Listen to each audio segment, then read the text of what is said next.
hanyuma nkuko mubyibuka Ubwongereza mu kwezi kwa 8 baje gufata icyemezo cy'uko bari batindije miliyoni 16 bagomba kurekura, baje kuyarekura bakurikije gahunda zari ziriho zo gushakira iki kibazo umuti. Bagaragaza icyo gihe ndetse bwo zigaragaza yuko gahunda zari ziriho zakorwaga zagaragaza ko bafite icyizere ko leta y'u Rwanda ifite ubushake bwo gufatanya mu gushaka igisubizo kigiye. Bari bataranemeza ko bavuga ko leta y'u Rwanda ibyiriye raporo ukurikije nkuko byagenze ejo bundi. Ubu rero aho duhagaze wenda mbivuze mu magambo make nuko ku mafaranga yagomba kuva muri African Development Bank yose ntaraza miliyoni 40 za general budget support ayo ntaraza, ariko aya sector budget support yagomba kujya mu buhinzi miliyoni 13,400 z'amadolari y'Amerika yo yaraje. Ku Bwongereza iyo amafaranga yose bagomba kuduha miliyoni 80 z'amadolari y'Amerika, bamaze kuduha miliyoni 44, ubwo haracyariyo miliyoni hafi 36 z'amadolari y'Amerika ataraza. Kuri EU ku muryango w'ibihugu by'i Burayi bigutangaje nuko EU ariyo bihuriyeho byose, amafaranga yose bagomba kuduha bayaduhaye, ndetse icyo gihe bahagarika aya ADB twarabwiye guti ntabwo byumvikana ukuntu muza guhagarika ayacu muri institution yacu ya Afrika iwanyu muri institution yanyu y'u Burayi EU yose twarayabonye. Ariko ubwo nyine ibi ngibi bijyana muri cya kindi mwabaje niba byubahirije amasezerano, ntaho bihuriye n'amasezerano dufitanye nabo rwose agendanye na aid. Ni ibintu ubona byaje mu politiki nyinshi irusha ubushobozi the sense y'ukuntu ubundi dukorana amasezerano mu bigendanye na niyo aid duhabwa. Andi mafaranga ataraza n'amafaranga y'Abagerman miliyoni 9,500 z'amadolari y'Amerika, amafaranga y'Abahorandi miliyoni 6,700. Amafaranga y'Abanyamerika nibwo bwa mbere bari bemeje kunyuza amafaranga muri sector budget support. Ubundi amafaranga nkuko mubizaza muri programu zishyirwa mu bikorwa n'imiryango yabo bavuga itegamiye kuri leta.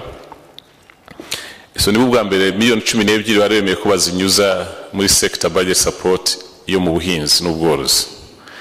Ariko aho ibi bitangiriye baje kudusaba bati turabona bitakishobotse ko twayanyuza muri sector budget support mu ngengo y'imari ireba iby'ubuhinzi, basaba ko ahubwo bayanyuza mu mushinga. Hari umushinga twiye kunyuza hano mwatoreye itegeko ryemera amasezerano dufitanye na Bank Mondiale, umushinga twita LWH, ni umushinga ufasha kuhira imisozi no gukora amaterasi. Ubwo turi muri process yo kumvikana ukuntu yahinduka akava muri sector budget support akajya mu mushinga ariko nabwo ubuhinzi. Andi na ya Bank Mondiale yo kubera ibyo bibazo byakomeje biba, ubundi dosiye yacu yagomba kujya muri board yabo mu kwezi kwa 10, baba babiretse birinda kuza kugira ngo wenda bitaho nkuko byabaye kuri ADB. So kugeza ubu ngubu nabo Bank Mondiale miliyoni 125 z'amadolari y'Amerika bagomba kuduha mu ngengo y'imari y'uno mwaka, ntabwo barayanyuza muri board. So batubwira yuko bakitegereje ko uwo mwuka mubi ugaragara muri abo batera nkunga babo banini, nubwo izi institutions ziba zitwa ngo ziri independent, ariko iyo hajemo ibibazo politiki muri abatera nkunga babo, nubwo bitwa batera nkunga bacu ariko ni nabo baha amafaranga no mabanki, nanone amabanki agaruka kaduha. Gusa icyo barimo bakora ari Bank Mondiale ari Bank Nyafrika Itsura Amajyambere, nuko nabo bagerageza uko twebwe turimo tugaragaza amakosa akorwa n'aba batera nkunga anyuranyije n'aya masezerano mpuzamahanga agendanye n'ibya aid. Bank Mondiale na ADB nabo barimo barafatanya kugaragaza ibibazo babona bibangamira kuzuza mandate yabo, ku bwabo ntabwo bari guhagarika no mafaranga, ariko yaratinze kubera ko biriya bihugu bya shareholders babo babananiza. So nabicyo barimo bakora no kugerageza kugaragaza no gushaka igisubizo bashingiye kuri iki kibazo cyabaye, ukuntu aba batera nkunga cyangwa se ibihugu byateye imbere bireka kubangamira mandate zano mabanki ayo twita multilateral institutions, kuko ubundi umubano wacu nabo ushingiye ku bikorwa bigendanye na economic development. Wenda ndi bugarukeho nyuma. Nta na hamwe rero nta kibazo na kimwe gihari kuri bo rwose, ibyo twumvikanye nabo byose twarabyubahirije, bagombye kuba baratanze amafaranga uko yarateganyijwe. Ko rero babangamirwa n'ibibazo bya politiki biterwa na biriya bihugu, nabo kubwabo ni ikibazo bafite, barimo bagerageza gufatanya gushaka ukuntu bagisobanura. Numva bidadufasha kutworohereza mu mikoranire yacu nabo. Aya nyuma ni amafaranga y'Ababiligi. Amafaranga y'Ababiligi kugeza ubu ntabwo bigeze batubwira openly ko yahagaritse kubera ibibazo bya Kongo, uretse yuko ejo bundi batubwiye ko hari ibibazo mu ngengo y'imari yabo bagomba gukata amafaranga ajya muri aid. So babaye bahagaritse disbursement yari yose muri aid, ntabwo ari ku Rwanda gusa, n'abandi bindi bihugu baha iyo mfashanyo. So amafaranga yagomba kuza mu kwezi kwa 12 bavuga ko babitindije kubera iki kibazo bafite cyo gusubira mu ngengo y'imari yabo, ubwo mu mwaka utaha aribwo bazaduha ibisubizo. So muri rusange rero amafaranga yagomba kuza muri budget support, amafaranga yunganira ingengo y'imari yose yarimo yari miliyoni 362 n'ibice 7. Ayo tumaze kubona ni miliyoni 122 n'ibice 4. Ukuvuga ko hari miliyoni 240 zitaraza ziri muri icyo cyiciro cya budget support, byombi general na sector budget support.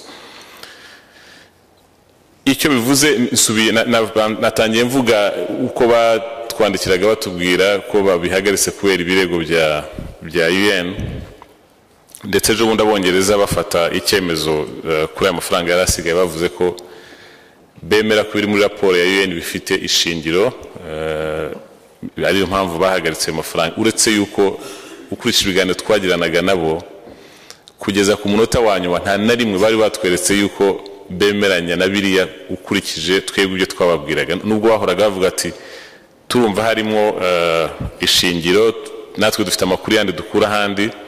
Ariko buri gihe ikintu twagarukagaho cy'ingenzi n'abandi bantu independent bashyira mu kuri bagiye bagarukaho, nuko guhagarika imfashanyo ihabwa u Rwanda ntabwo bishobora kuba igisubizo cy'ibibazo biri muri Kongo.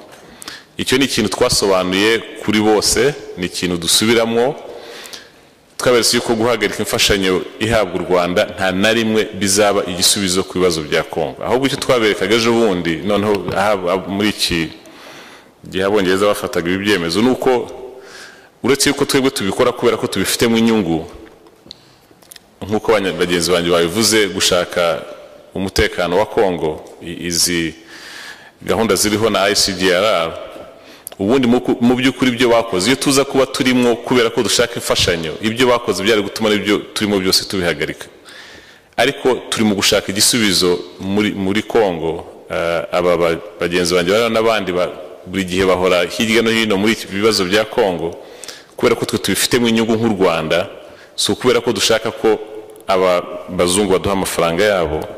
So twababwiraga rero mu by'ukuri ubundi ibikorwa byabo bariho bakora uyu munsi ahubwo byagombye kuba bica intege n'izo efforts, nukuvuga ngo ntaho bihuriye no kudushyiraho pressure ngo tugire uruhare mu gukemura ibibazo bya Kongo, ahubwo iyo tuza kuba tudafitemo inyungu zacu byagombye kuba biduca intege. Ariko ngira ngo ikintu twasubiraho wenda ari nacyo gikomeye twaza kumenya abantu bose twamenya, nuko ibintu bishobora kuba birenze just ikibazo cya Kongo. Ibi bintu by'imfashanyo bahagarika cyangwa se ibi bigenda biba, twebwe tubona birenze gusa kuba ari ikibazo cy'uko turegwa ko turi muri Kongo, kuko hari kampanye ikomeye mu bihugu by'i Burayi byo kurwanya aid muri rusange. Iyo kampanye uyibonera mu binyamakuru no mu miryango yabo yitwa ngo ntiyegamiye kuri leta, NGOs. Harimo kampanye nini cyane yo kurwanya amafaranga ajya mu gufasha development mu bihugu bikennye, kurwanya aid muri rusange, bituma n'ufata icyemezo kuri ya pressure yahabaye akantu akariko kose nk'iki raporo twavugaga hano, babandi barwanya aid bayuriraho bakakigira ikintu kinini cyane kurusha uko cyakabaye nawe wundi ufata ibyemezo niba nabashigikiye aid anyway nayo bikamubera anisha kubera kuko urugero nabaha ejo bundi haje abanyamakuru hano abanyamakuru b'igitangazamakuru cyo muri Ubwongereza cyitwa Channel 4 baza ngo baje gukora iperereza ry'amafaranga y'Abongereza ajya ikiganiro cyitwa ngo aid where does your aid go mwebwe Abongereza iyo mutanze amafaranga agiye muri aid ajya he hajya gukora iki so baza hano mu Rwanda bakorana ibiganiro n'abantu batandukanye twabahaye abakozi bacu bajyana Muhanga kuri tere bajya kureba imwe muri model villages baraza tugirana ibiganiro nanjye icyo bambwiraga nuko batangajwe cyane no kubona iterambere riri mu Rwanda babonye impact koko ibikorwa bya guverinoma bishigikiwe niyo aid yabo birimo bigira ku baturage b'Abanyarwanda nanjye tugana mbere kimibare igaragaza ukuntu Abanyarwanda barimo bagera mu buzima bwiza kubera gahunda zitandukanye dukorana nabo nka leta kandi leta ifashijwe na za mfashanyo baduha bagaragaza imibare y'abavuye mu bukene imibare y'abashoboye kugerwaho na serivisi z'imari imibare y'abantu bamaze kubona ibyangombwa by'ubutaka byo bifashwe directly na UK so tujyana ikiganiro navuga cyiza kima hafi cyamaze isaha yose tuganira ukuntu u Rwanda rumaze gutera imbere cyane kandi rukoresha aid kurusha abandi bose kandi izo ni raporo zitangwa n'ahandi hose ndetse bahura na Minister Mushikiwabo baragenda bageze iwabo bagiye gusohora raporo y'aho amafaranga y'Abongereza ajya muri aid bafata umuntu wari umukozi wa leta y'u Rwanda wahunze David Himbara ugaragaza yuko amafaranga batanga ntacyo mari y'Abanyarwanda ahubwo arimo arushaho kwangiza ubuzima bwabo kuko arimo arafasha leta y'igitugu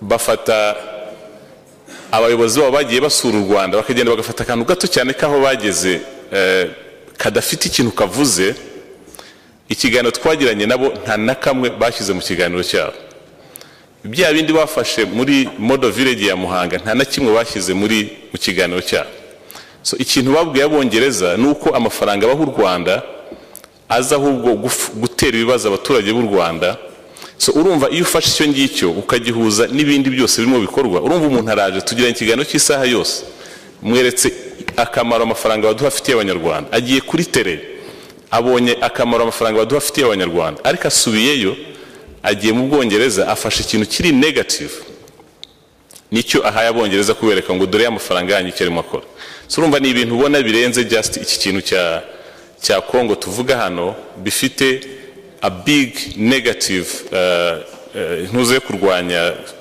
aid muri rusange ariko ubwo of course babandi batuye bafite gushakisha kurwanya guverinoma yacu bakabonye nabo influence zabo so icyo navuga rero nuko muri rusange aya mafaranga navuze agomba kuza ya budget support ubwo izo miliyoni 440 muri zo uretse ariya ya World Bank 125 na ADB miliyoni 40 zo dufite icyizere cyuko azaza ariko wenda azaza atinze ayandi ari ya bilateral dukurikije izo politiki ziri wabo muri gahunda dufite turashaka kuyabara nkaho atazaza so ngiye rero kuri etape ya kabiri mwavuze muti ingaruka bizagira ni iyihe turimo turategura ingengo y'imari ivuguruye tuzabashyikiriza mu kwezi kwa mbere icyo duteganya nuko icyo gihe aya mafaranga ya bilaterals ataraza tuzayafata nkaho atakije ubwo tuzagabanya resources twagomba kugira mu ngengo y'imari yacu ariya ya multilaterals ADB na World Bank dushobora kuyashyira mu cyo twita contingent expenditure uvuga ngo turacyafite icyizere ko azaza ariko kubera izi politiki nini zirimo zibagonga nabo ashobora kuza natinze cyane so icyo gihe turimo turaganira ukuntu nabyo twabigaragaza mu ngengo y'imari dushobora kuyashyira kuri program tuvuga ngo aya mafaranga naboneka tuzazikora nataboneka tuzazikereza tuzikore mu mwaka ukurikira, ariko yo twebwe turakifite icyizere yuko azaza. Ibyo rero details zabyo icyo bivuze ku ngengo y'imari tuzabiganira muri gahunda nitubazana umushinga w'itegeko rivugurura ingengo y'imari mu kwezi kwa mbere. Icyo gihe tuzatwanakoze icyo bivuze bindi byagira impact yindi muri economy muri rusange. Mu mibare ya mbere twari twakoze twaravuze tuti aya mafaranga yose aramutse ataje yose yateranyije agera kuri miliyari 155 z'amafaranga y'u Rwanda. Icya mbere navuga aramutse atanaje ntabwo byacitse na busa, kuko mwibuke yuko ingengo y'imari dufite y'uno mwaka ni miliyari 1,385. Aya ngaya tuvuga afite ibibazo byo gutinda cyangwa no kutaza ni miliyari 155. Mu by'ukuri ni hafi nka 12% y'ingengo y'imari yose dufite. Kuba twabura 12% y'ingengo y'imari yose ntabwo byagira guhungabanya programu za leta mu buryo ubwo ari bwo bwose. Hari ibyo tuzakerereza. Icyo bivuga ni iki? Muribuka ko mu ngengo y'imari y'uno mwaka n'ubundi muri rwa rwego rwo kurushaho kwihutisha iterambere ryacu twari twakase amafaranga dukoresha mu bikorwa bisanzwe bya buri munsi, kugira ngo dushyire amafaranga menshi mu iterambere ridufashe kwihutisha kuva muri ibintu byo gutegereza amafaranga turutse hanze dushobora kugera kuri rya terambere ryihuse. N'ubu rero n'aya mafaranga naramuka ahagaze, icyo tuvuga ni ukuvuga ngo n'ubundi tuzakomeza kurushaho kunoza imikoreshereze y'amafaranga dufite, ariko two kubangamira za programu z'iterambere n'ubundi zatwihutisha kuva muri ibibazo turimo byo gutegereza amafaranga turuka hanze. So muri programu rero duteganya kuzabazana nuko muri za goods and services, muri ya mikorere yacu ya buri munsi, n'ubundi tuzasaba kurushaho kunoza ibyo dukora twebwe nka serivisi za leta zitandukanye, dukoresha amafaranga make wenda kurushaho twari twabonye mbere. Urugero natanga ni nka wenda dutangiye hano kubyo mukora nk'inteko mukora desante mu baturage, which is good, ni inshingano zanyu, ariko nuvuga ngo wenda akazi mwagakoze muri desante 8 tegiye bizabasaba ko mushaka uko mukora proper planning mugakore muri desante 6. Icyo gihe akazi kanyu mushinzwe gukora ntabwo kazapfa, ariko mugakoze mukoresheje bike kurusha uko wenda byari bimeze uyu munsi. Ibyo niko bimeze no muri serivisi zindi za leta. Icyo navuga, hari abantu bamwe bakunda byacitse bavuga ngo leta igiye kunanirwa kwishyura imishahara y'abakozi babo, igiye guhagarika abakozi. Ntabwo ari byo.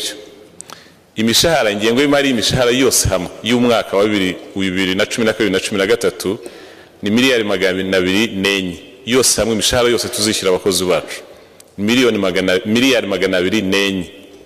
Amafaranga dukura mu misoro yacu tutarashyiraho yaturuka hanze ni miliyari 645. Urumva ni inshuro 3 z'imishahara yacu niyo amafaranga dukura mu misoro. So nta na rimwe rero dushobora kugeraho tuvuga ngo twananiwe kwishyura abakozi bacu, nta na rimwe tuzajyaho tuvuga ngo twirukanye abakozi kubera ko twananiwe kwishyura. Ntabwo ari byo, ababivuga ni igihuha kidafite aho gishingiye. Ikindi, programu za leta zose za ngombwa ntabwo zizahungabana kubera iki kibazo cya amafaranga agera kuri 12% y'ingengo y'imari ashobora kutaza. Iki twavuze nuko imishinga ya ngombwa iganisha mu iterambere ryihuse, ubwo ni mu bikorwa remezo, ni mu buhinzi n'ubworozi, ntabwo izahungabana kubera iki kibazo cya 12% y'ingengo y'imari ishobora kutaza. So icyo nabizeza rero nuko ntabwo navuga ngo ntacyo bizahindura, bizagihindura kuko mu mafaranga twari dufite ubwo tushobora gutakaza 12%. So mu ngengo y'imari ivuguruye tuzabazana, tuzabereka aho twumva twagabanya, ariko nanone bikadusaba kumenya gukoresha bike dufite kubibyaza byinshi. Icyo bivuze wenda muri message ndi butange mpisenge reka manza mvuga ibindi kuri kubyingaruka bishobora kugira. Navuze kuri iterambere ry'ubukungu muri rusange. Ubundi twe dukoze imibare iyo twavuga ngo ni hatagize ikindi kiba ya miliyari 155 tukazikata ku ngengo y'imari bishobora kugira impact ya 1% y'iterambere ry'ubukungu bwacu. No kuvuga ngo mu mwaka utaha twateganya ko ubukungu bwacu buzazamukaho 7.4%. Turamutse aya mafaranga yose tuyakase ku ngengo y'imari ko leta ubundi ni amafaranga dukoresha agira uruhare runini mu iterambere ry'igihugu muri rusange. So aya mafaranga ashobora kugira impact ya 1.5% ryo kuzamuka ku bukungu bwacu. So aho kuzamuka kuri 7.4 icyo gihe bishobora kumanuka bikazamuka kuri 6%. So ntabwo ubukungu busubiye inyuma, ahubwo umuvuduko ushobora kugabanukaho gatoya. Ariko ibyo no kuvuga ngo tubikase ntagire ikindi gikorwa tukabirekira ukungu. Ibyo rero biradusaba mu byo ndibugarukaho ibyo dusaba gukora kugira ngo tugabanye ingaruka zishobora guterwa n'iki kibazo. Ikindi bishobora kugira ni kuko aya mafaranga araza mu madevize, no kuvuga ngo ashobora kugira impact kuri exchange rate yacu uko amafaranga y'u Rwanda avunja n'amadevize. Ariko nabyo ngaruke kuri icyo bivuze mu mibare. Ubundi amadevize twizigamiye tuyabara mu mezi y'ibintu dutumiza mu mahanga, icyo twita months of exports. Ko nicyo bivuze ku gihugu amadevize akamaro kayo ni ukuduha ubushobozi bwo kuba twagura ibyo dukeneye kugura mu mahanga. Ibyo rero ubushobozi bwawe nuko umeze akenshi tubibarira muri iyo ubushobozi bwo kuba tumiza ibintu mu mahanga. Uyu munsi dutumiza ibintu biva hanze mu mahanga bigera hafi kuri 200,000,000 buri kwezi. Hafi 200,000,000 y'amadolari y'abanyamerika buri kwezi niyo mafaranga dutanga gutumiza ibintu dukenera hanze mu mahanga. Ubu ngubu aho duhagaze ubu mu mpera z'ukwezi kwa 11 twari dufite ubushobozi bwa amezi 4, twari dufite kwizigamira foreign reserves zingana n'amezi 4 n'ibice 2 byo kuba twatumiza ibintu mu mahanga. Aya miliyoni 140 turamvuze ngo zose zirabuze, ubwo urumva birangana hafi n'ukwezi kumwe na byo dutumiza ibintu mu mahanga. Niyo rero yaramuka buze completely, n'ubundi ubwo bivuze ngo dushobora kurangiza umwaka w'ingengo y'imari kugeza mu kwa gatandatu turi ku mezi 3 ya our foreign reserves. Twebwe ntabwo tubona ko dushobora kuhagera aho ngaho. So ibyo bivuze no kuvuga ngo tuzakora iki rero mu kugira ngo twirinde tugabanye ingaruka cyangwa mitigating factors, ngira ngo nibwo byumvikana neza kubumva icyongereza, ariko kwirinda cyangwa se kugabanya ingaruka zaterwa n'ibi ngibi.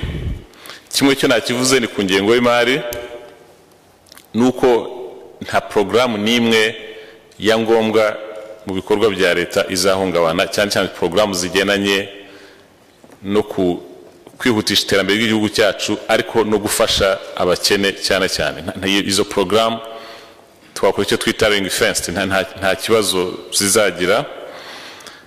Ikindi ni ya exchange rate navugaga, akenshi biterwa na speculation, kuko umuntu kumva ngo amafaranga yahagaritse akaba afite ubwo batamadura agiye kubura akirukanka ajya kugura nundi.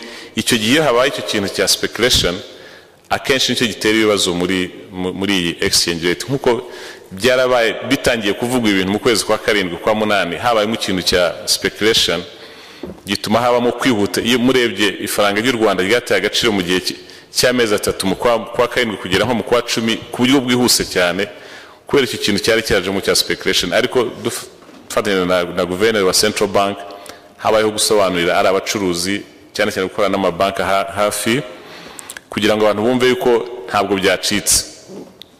So n'ubu rero harimo iyo dukorana na Central Bank hafi gukomeza gukorana n'amabanki na za foreign exchange kugaragaza ko ntabwo byacitse, nta kibazo cyagombye kubaho cyo kwirukanka kuvuga ngo ejo atazashira ntashobora gukora ibyo nshaka gukora, kuko reserves dufite uyu munsi ziraduhagije kuba twakomeza without any problem. Ikindi ni kuri noneho muri ya development y'igihugu cyacu navuze yuko hari kurushaho gukoresha neza amafaranga dufite, n'ubundi byo agomba gukora mu by'ukuri ukabikora with less money. Icyo nicyo twita efficiency, kongera efficiency y'imikoreshereze y'amafaranga ya leta kugira ngo two kugira icyo dutakaza. Ariko noneho ubwo tuzafatanya n'abaturage muri rusange. Hari izi gahunda zatangijwe iyi gahunda ya Agaciro Development Fund ni kimwe mu bisubizo byo gushaka kwihutisha iterambere ryacu. Ariko n'ubusanzwe abanyarwanda iyo habaye impamvu bashyiraho n'amaboko yabo bakikorera ibyo bagomba gukora. Ubwo rero tugiye kwiga uburyo burushaho kudufasha gukoresha neza amafaranga dufite kugira ngo n'ubundi wa muvuduko twari dufite. Ikindi nibutse yuko ibindi mu mvuga birareba umwaka utaha 2013. Uyu mwaka 2012 nta kibazo tuzagira muri gahunda twari twihaye muri ekonomi ari mu iterambere ry'ubukungu. Kuko iyo ndebye nko mu iterambere ry'ubukungu, ngira ngo nabivuze nakugira ngo nabo muri Sena nibo twabiganiriye, mu gihembwe cya mbere ubukungu bwari bwazamutseho 7.7%, mu gihembwe cya kabiri buzamuka 9.9%. Turimo turarangiza imibare y'igihembwe cya gatatu, ariko nkurikije Institute of Statistics ibyo bambwiraga nacyo kiri hagati ya 7.5% n'8%. Ya 7.7% twari twihaye muri uyu mwaka, ahubwo turabona dushobora kuzayirenza muri economic growth. So ibi rero mvuga dufite umwanya noneho wo gutegura, kuko ni bya next year. Dufite umwanya wo gutegura izo mitigating factors, izo ngamba zo gukumira ibibazo, ku buryo nabyo na ya 1.5 na ya 1.5 ishobora kugira nayo dushobora kuyikuramo. Ariko ikintu kinini hano nuko twese tubyumva kimwe, cya kintu cya perception aricyo ndi bugarukeho. Uruhare twabasaba nk'abadepite, ubwo muramba barandagenda mbikomozaho kuko bifite ukuntu bishamikiranye, kugira ngo twirinde impact nini. Iyo urebye mu bihugu duturanye mu mwaka wa 2011 niba mwarakurikiranye, bagize inflation iri hejuru cyane, irenga 20%. Inflation twebwe hano twari dufite yarazamutse igera ku 8.3%. Ariko irebye ibibazo bagize iwabo byari speculation kurusha real issues. Speculation abantu kumva ko byacitse ibintu ugasanga byose bitaye umurongo. Icyo tugomba gukora gikomeye cyane twebwe nka leta, ariko dufatanyije namwe nanone nk'abahagaye Rwanda, ni ugusobanurira abaturage, ni ugusobanurira abaturarwanda yuko nta cyacitse, nta gikuba gihari. Ikintu cyo kuba habamo kumva ko ibintu umuntu agashaka gukora ibintu yihuse ngo bitamucikana, icyo abantu bumvise ukuri nta kibazo, nta impact nini tuzagira. Icyangombwa ni gusobanurira abantu, kuko twongeye tugaruke twumve ko abaye yose ni 12% gusa y'amafaranga y'ingengo y'imari yose. 12% rero niyo umwana agiye mu ishuri akabona 88%, aba yatsinze with distinction, nta kibazo kiba gihari at all. Nta mushatse mwabishyira muri ntuza ko nta kibazo gihari giteye ubwoba cyatuma tugira impungenge z'uko abazungu badukuye amaboko akacu kabaye. Ntabwo ari byo nabusa. Ku byo twakora ubwo, ikindi ni ukurushaho icyo nabivuze cyo gusobanurira. Icyo gihe tuzakomeza twebwe dufatanyije na Central Bank gukora n'amabanke, kureba yuko nabo batagira ibyo bakora bidasanzwe kubera kwikanga icyaba. Ikindi ni nuko dukomeza noneho gukorana n'aba bagenzi bacu, abo cyane cyane ari amabanke navugaga, gushaka igisubizo ko nabizo nzitizi zabagiyeho zavaho. Ikindi cyizere dufite nuko dukurikije ibyo Minister na Louise na James bababwiye, byibura dufite inzira iganisha mu gukemura iki kibazo. So n'uwari ufite ibyo yifashisha, nubwo twavuga ko hamwe bigaragara nk'ibyifashisho, n'icyo n'uyo rwitwazwa narwo twizera ko rugiye kuvaho vuba, kuko noneho turi mu nzira ziganisha mu kubona igisubizo cy'ibibazo biri muri Kongo. So bikaba byaduha icyizere cy'uko byibuze amafaranga ya Banki Mondiale n'aya African Development Bank iyo azaboneka, ubwo yasigara